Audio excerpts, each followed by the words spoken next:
जय श्री राम प्यारे भक्तों, सिर्फ 9 सेकंड में परमात्मा की इस अद्भुत शक्ति से जो चाहो वो पाओ और तुरंत ही पाओ, देरी का कोई काम नहीं। प्यारे भक्तों, ध्यान से समझ लीजिए, वो शक्ति परमात्मा की जिससे आप तुरंत ही सब कुछ पा सकते हो, वो शक्ति हम सब के अंदर है, आपके अंदर है। यानी कि जिस शक्ति के द्वारा आप जीवित हो, जिस शक्ति से आपकी सांसें चल रही हैं, वो प्राण शक्ति वो आपके अंदर है। तो उस शक्ति के द्वारा जो कुछ भी चाहते हो उसको तुरंत प्राप्त कर सकते हो, लेकिन आप उस शक्ति को भूले हुए हो, उसका प्रयोग करना नहीं जानते हो। उसका प्रयोग करना जान जाएंगे तो निसंदेह 9 सेकंड में ही आप सब कुछ पा लेंगे। क्योंकि ये जो श्वास है ना प्यारे भक्तों, इससे ऊपर कुछ भी नहीं है, श्वासों से ऊपर कुछ भी नहीं है, क्योंकि इन श्वासों की वजह से ही आपका वजूद है। लेकिन इनका प्रयोग करना, इस शक्ति को जानना आपको पड़ेगा। प्यारे भक्तों, अब आप कंफ्यूज मत होना, क्योंकि आप ये सोचो किसी में आप चेतन मन बताते हैं, किसी में परमात्मा की शक्ति, वो बात एक ही है।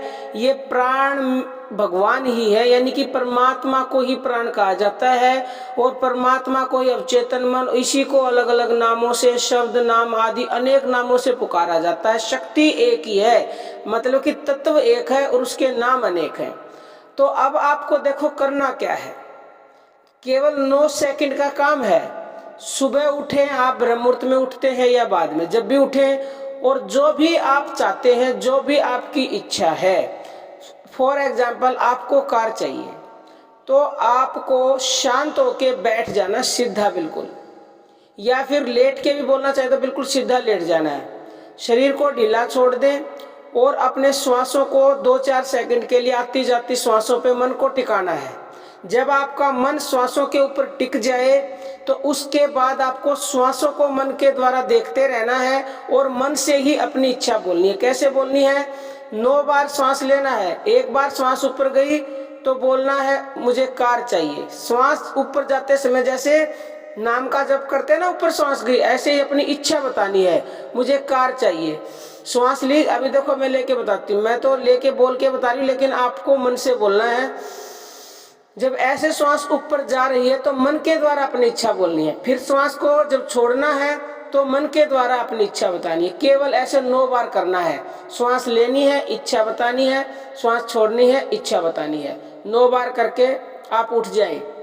यही चक्र फिर दोपहर को करना है 9 बार, और फिर ऐसे ही रात को सोने से पहले 9 बार आपको बोल के सो जाना है। और कोशिश पूरी करनी है कि जब आप ऐसा मन से बोलें तो आपका मन एकाग्र हो, श्वासों के ऊपर टिका हुआ, श्वासों को पूरी तरह से देखना है। उस समय पे श्वासों पे ध्यान होना चाहिए। और 9 का आंकड़ा बहुत ही अद्भुत और चमत्कारी है। 9 का ये सबसे बड़ा अंक है 9, और इसके आध्यात्मिक और वैज्ञानिक दोनों ही चमत्कारी लाभ है 9 का। तो इसलिए हमने आपको 9-9-9 का बताया है। आप प्रतिदिन 9-9 बार सुबह, दोपहर और शाम को ऐसा बोले, जो भी आपकी इच्छा होगी। अगर आपका ये पूर्ण विश्वास हो जाएगा तो वो निसंदेह पूरी होगी, क्योंकि सब कुछ विश्वास ही है, ये विश्वास का ही नियम है। अगर आप ये विश्वास कर लेंगे तो परमात्मा की जो शक्ति आपके अंदर है, जो श्वासों के रूप में है, जो अवचेतन मन के रूप में, उसी को अलग अलग नामों से पुकारा जाता है, वो आपको चीज वही देगी। क्योंकि उसको ठीक ढंग से आप अगर सुनाओगे, सुनाने के अलग तरीके होते हैं, तो निसंदेह उस तक वो आवाज पहुंचेगी और पहुंचते ही आपकी इच्छा तत्क्षण पूरी हो जाएगी, देर बिल्कुल नहीं लगेगी। बाकी प्यारे भक्तों, अर्जी हमारी है और मर्जी आपकी है। हमारा दूसरा चैनल है ज्ञानदूत, उसकी वीडियोस देखना चाहते हो तो डिस्क्रिप्शन में लिंक मिलेगा। अब हम अपनी वाणी को विराम देते हैं। जय श्री राम प्यारे भक्तों।